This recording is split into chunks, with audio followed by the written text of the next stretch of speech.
All right, it's 5:30. I'll call the meeting for the Bedford City Redevelopment Commission for Tuesday, July 21st to order at the Bedford Municipal Hall. First item is a public hearing for consideration of adoption of confirmatory resolution. Andrew Mauser.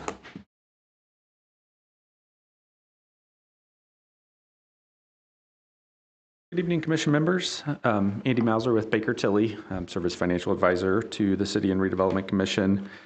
Here this evening would be the final step in the creation of 4 new TIF allocation areas.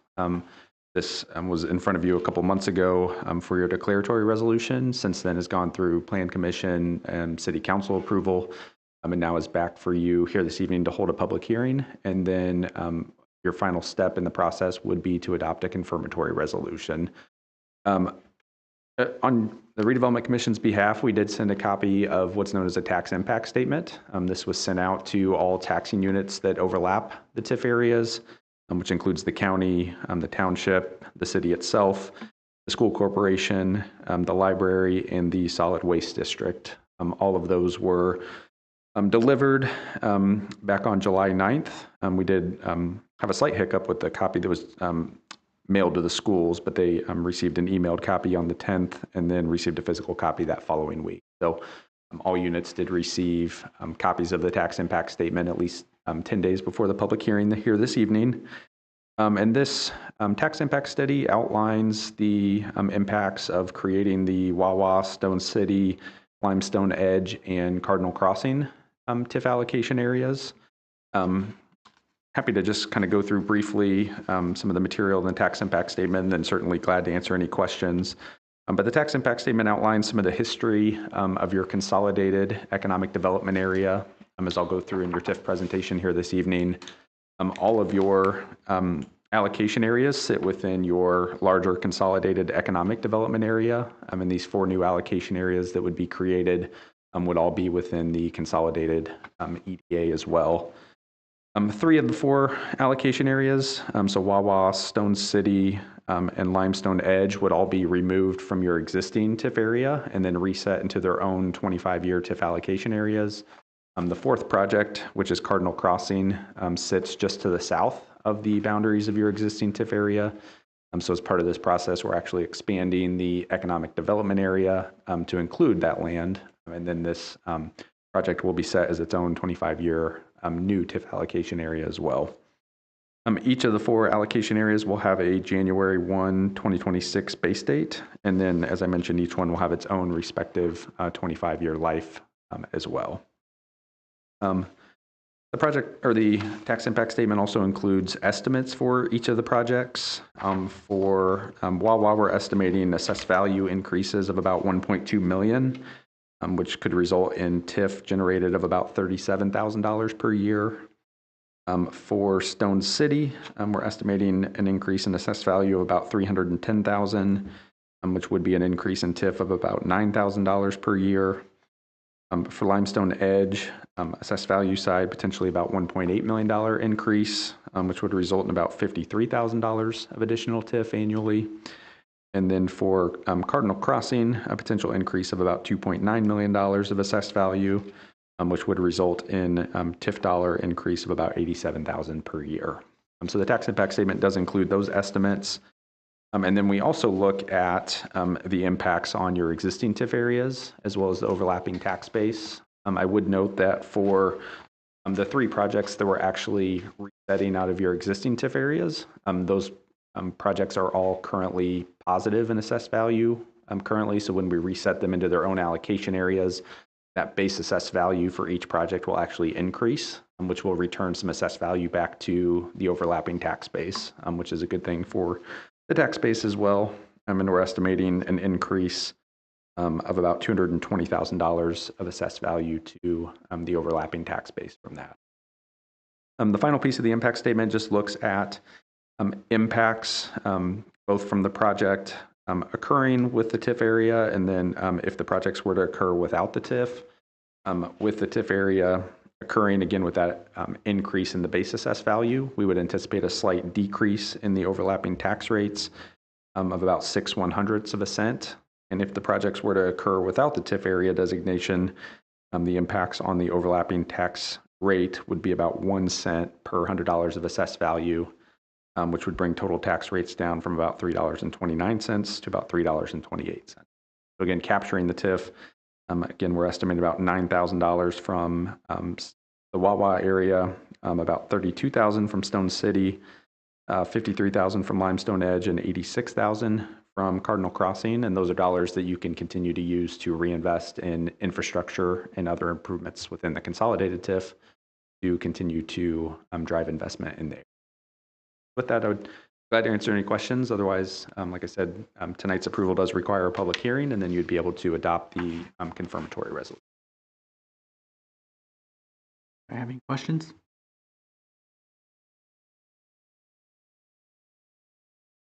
So, Andy, are you going to do the public hearing, or do you want my council to do it?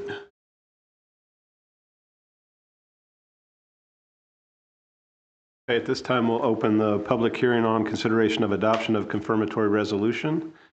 If anyone from the public would like to come up and address that issue, be limited to 2 minutes. Just state your name and address and allow you to speak.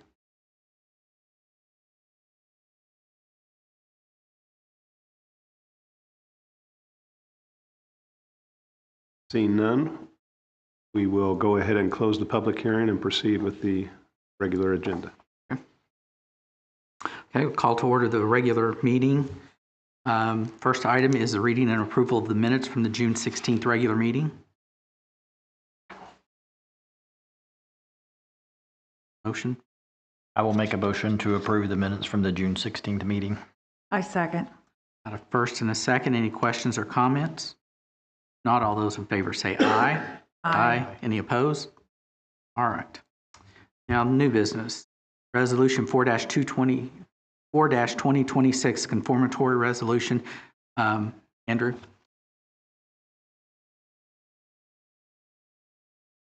So now with the public hearing complete, this again would just be the consideration of the confirmatory resolution. Again, this is the last of the 4 steps to complete the creation of the 4 new TIF allocations. Thank you. Any questions or comments from anyone? If not, I would entertain a motion. I make a motion to approve Resolution 4-2026. Second. I have a first and a second. Any other questions or comments? Not all those in favor say aye. Aye. Any opposed? Passes. Item number 2, Baker Tilly Annual Redevelopment Commission TIF presentation. Andrew? Thank you again, and I'll try to be somewhat brief with this presentation, but this is something we've done each year for the last few years. This is something required by state statute, but then also I think is a good planning document for the Redevelopment Commission and the city as well. So I did hand out, before the meeting got started, you should have a copy of our presentation. And then I did also hand out a bound copy of our TIF report. I am planning to just go through the presentation here this evening. This has really all the same information. The TIF report is just a little bit more detailed on some of the calculations that feed into what we'll go through in the presentation. So I'm happy to go through this and then certainly answer any questions that you might have. So I'll start on the 3rd slide of the presentation. This shows you really the mechanics of any TIF allocation areas. Many of your TIF areas are somewhat within the kind of the middle part of this graph, where you're deep into the life of the TIF allocation area. The base assessed value has been set. Started to see quite a bit of growth within the TIF areas, but you're also starting to approach the expiration date of your TIF areas.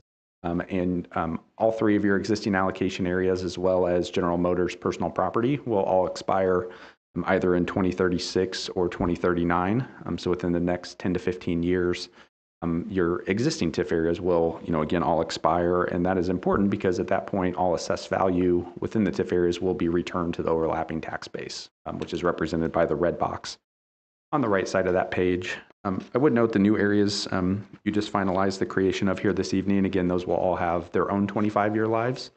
So those really, sit on the left side of the graph where the base assessed value has been established. Within the next few years, we anticipate you'll start to see new growth within the areas, but then, they do have a full 25 years of capture. Next page just shows you really an outline of the difference between what's known as your economic development area and then your TIF allocation areas. As I mentioned, a number of years ago, all existing TIF areas were combined into a consolidated economic development area. So you have one consolidated economic development area, but then within that consolidated economic development area, you have 3 separate allocation areas, as well as General Motors personal property designation, which I'll go through here briefly this evening. Slide 5 just looks at the statutory allowable lives of TIF allocation areas.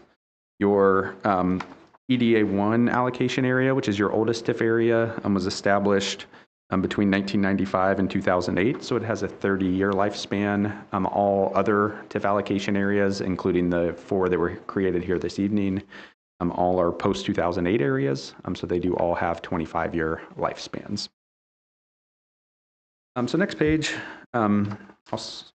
really outlines all the allocation areas within your consolidated EDA. I'll flip to page 7. This is a summary of what's known as your EDA 1 allocation area. This is the oldest of your TIF areas. Was set up in February of 2006 with a 30-year lifespan, so it will expire in February of 2036. We would anticipate it would last collect TIF in taxes payable year 2036, and then all that assessed value within this TIF area would be returned to the tax base in 2037. So again, about a decade away from that first expiration.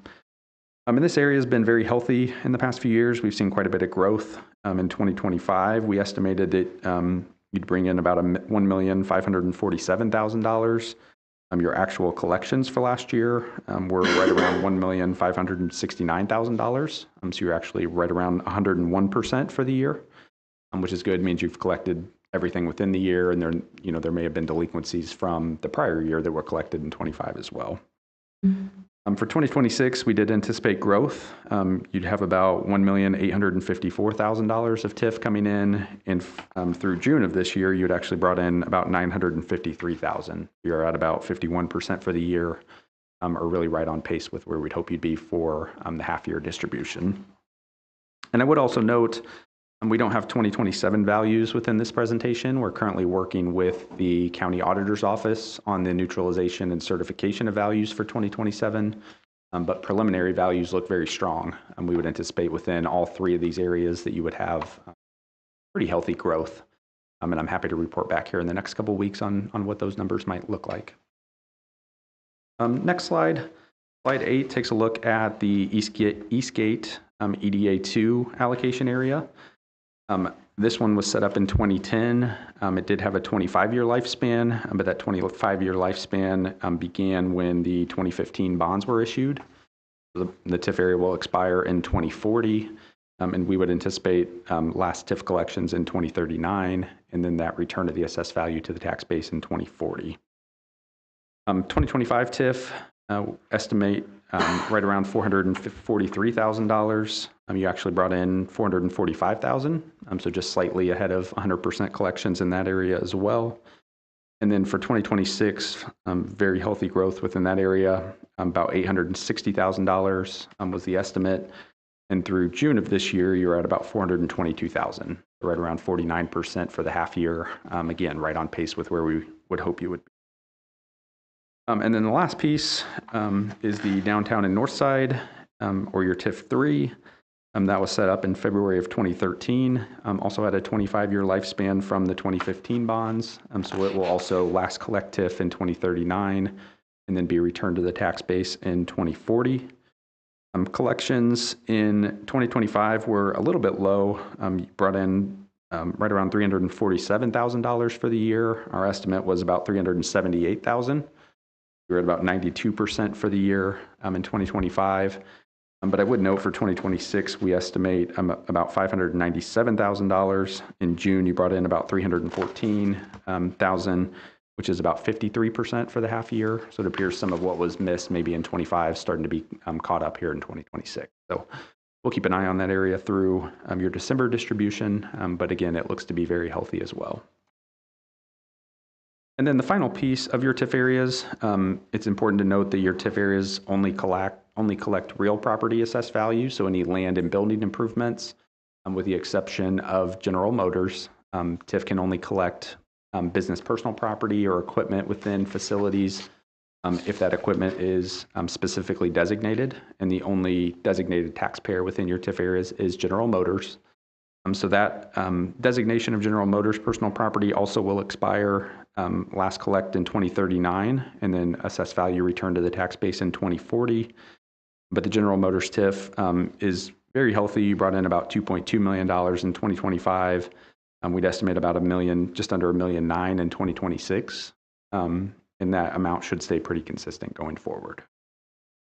Page 11, I think, really pulls kind of all those numbers together. You'll see in 2026 your estimates across the various areas. Again, about $1.8 million in TIF 1, $860,000 in TIF 2, $597,000 in the downtown and north side area, and then about $1.8 million from General Motors, all in across the 3 TIF areas, and General Motors would be about $5.2 million in total TIF collections in 2026. You'll note that those amounts do fluctuate a bit over the coming years. We've got a number of different changes. Many of you are familiar with what was passed as Senate Enrolled Act 1 in the 2025 legislative session. So those are new deductions that will be applied to various types of property and may start to decrease what your TIF is bringing in. At the same time, you do have new growth occurring within the TIF areas. You've got abatements on existing properties, enterprise zone deductions that will start to wear off, which could cause the TIF to increase in the future. So all in all, we would think your TIF should stay pretty consistent and could actually increase here. We're showing it peak at about $6.7 million in the mid-2030s.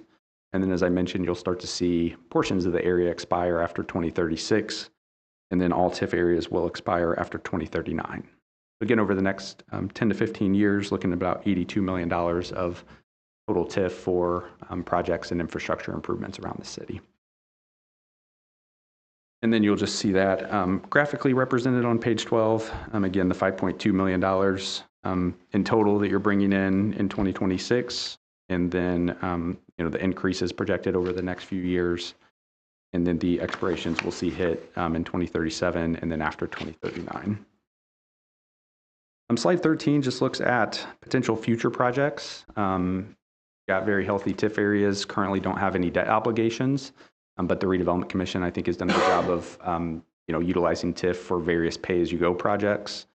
Because you don't have any debt obligations, this project list really just identifies projects that you are looking to accumulate TIF dollars for, that may be paid out of your TIF balances in the future. So, Mayor or Billy, any thing to add to that project list? This really doesn't obligate you to anything, but again, just supports the finding that got good TIF collections and the ability to proceed with projects in the future. I have nothing further. Thank you, Mayor. And then the very last part of the presentation, as part of the annual requirement, you are obligated to report on any impacts of your TIF areas on the overlapping taxing units. All of your TIF areas overlap, obviously not only the city, but the county, the township, the school, the library, and your solid waste district. On the very last page of the presentation, slide 16, you will see an estimate of what the current tax rate looks like for the overlapping tax base, and then kind of a hypothetical illustration of what would occur if your TIF areas did not exist. So here in 2026, your total tax rate for a taxpayer within the city of Bedford is $3.29. That includes not only the city tax rates, which make up about 52% of the total tax rate, but again, also the county, township, school, library, and solid waste taxing district tax rates as well. You can see within your TIF areas, you currently capture about $160 million of assessed value, and that $160 million of assessed value generates right around $5.2 million of total TIF across the 3 allocation areas and General Motors. If your TIF areas expired tomorrow and that assessed value was returned to the tax base, we've shown an illustration in scenario 2 of what those impacts would look like. So all taxing units, including the city, are constrained by what is known as maximum levy. So even with additional assessed value, your property tax collections wouldn't necessarily increase because, again, you're constrained in what you can levy in the form of property taxes. So this illustration looks at what the impacts of that assessed value would be while generally holding the actual property tax levies consistent. You'll see in this scenario, total tax rate would be reduced by about 42 cents, with the majority of that being the actual city tax rate itself. But as far as new property tax dollars, the city would only receive about $80,000 in additional property tax revenue through your cumulative capital development fund. Again, by capturing TIF dollars, the city brings in about $5.2 million that can be used for capital and other needs. If the TIF areas did not exist, we would estimate somewhere in the range of $80,000 of direct impact to the city. So the TIF really gives the city a tool to address capital needs, continue to reinvest, continue to attract private investment to the city, and really is the best tool to do so. With that, I'd be glad to answer any questions on kind of the status of your TIF areas or any of the other material in the presentation. Any questions? I think the only thing that I might comment on to add here whenever we talk about the TIF dollars, from the standpoint of those funds that some things the city look at doing, of course, the board's familiar, we're attempting to see about building a new street department garage, which a lot of that will come from TIF funds. The other thing is a new fire department that will come from TIF funds. And the biggest concern reference to the TIF dollars is having that money available. I know we're all familiar with the project down at Spider Creek, reference to our sewer. That was around 21 million or so. We've got another project that's going to be coming up with the city here. They've already started drawing some plans up on it that I anticipate a lot of these TIF funds will be used for. Right now, they're looking at a cost estimate in the neighborhood of around 22 to 24 million is what they're anticipating for that project, which I anticipate by the time it takes place in probably 3 years, that price tag will go up considerably. So even though we're talking about the TIF funds here that we have available to us, there is a plan from that standpoint that a lot of these funds are going to have to be utilized. And whenever the other project down there is also a sewer project from that standpoint, just like Spider Creek, there's many other utility issues that are going to have to be dealt with. It's been discussed by multiple boards here at the city. That's going to be coming up in the next few years from that standpoint. So even though we're talking about the dollar amounts with TIF, I just want the public and the boards to understand that a lot of this money is already has plans to where it's going to need to go to make sure that the city runs accordingly. On the Spider Creek project, it was nearing completion whenever I got a early warning sewer ban from IDEM, stating if the project wasn't done by a certain date, that we would be fined by IDEM and there would be other consequences possibly. So for our new development in our city, as far as to businesses, houses, everything that uses our sewer system, this is a main priority that we have to pay close attention to, that we have the funds available to be able to get these projects done, because if not, there will be consequences. And this project down at 22nd and M already has a date that's been specified by IDEM as to when it is to be complete. I just wanted to add that just for general information. Thank you. Anybody else have anything? Appreciate the time this evening. Item number 3, review and consideration of J. Strauss Development LLC tax abatement, real estate improvements, 3232 Lisa Drive, Bigby Coffee, recommendation of time period, percentage of annual fee, and organization distribution, pending common council approval. Greg Pittman, Dan, and Jay. When let Dan roll. All right. Well, good afternoon, Mr. Mayor, members of the commission. We come to you today seeking a real property tax abatement for Strauss Development LLC, doing business as Bigby Coffee. The project will bring nearly $1 million investment to the community and will be located at 3232 Lisa Drive, just off of John Williams Boulevard. This establishment will be owned and operated by Jay Strauss and Kara Williams. Jay and Kara are well-known members of the local community and are passionate about customer service and the product mix that they're going to be bringing in. Big Coffee, if you're not familiar with that brand, exists to build communities where people feel connected, valued, uplifted, and inspired. The idea is to create a community where people are energized by purpose, connected to community, and uplifted through everyday interactions.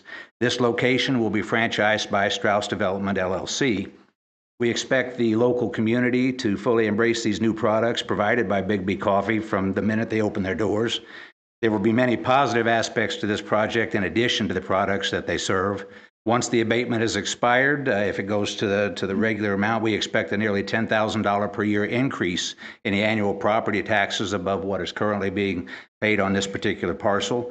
We also believe that it will be helpful in alleviating the traffic congestion on 16th Street, since there will be an alternative option less than a mile away. We ask for your support tonight on this abatement request, and the project owners are here with me tonight to answer any questions that you may have.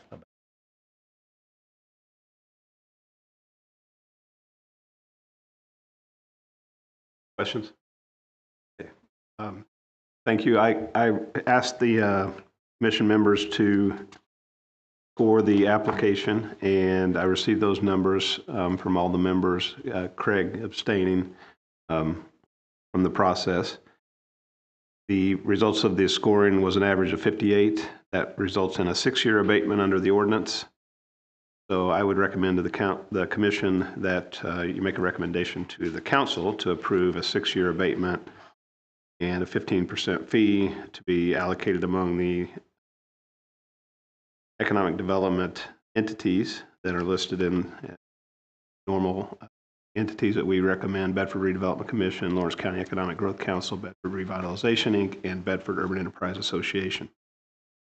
The 6-year abatement percentages would be 100% in year 1, 83% in year 2, 67% in year 3, 50% in year 4, 34% in year 5, and 17% in year 6.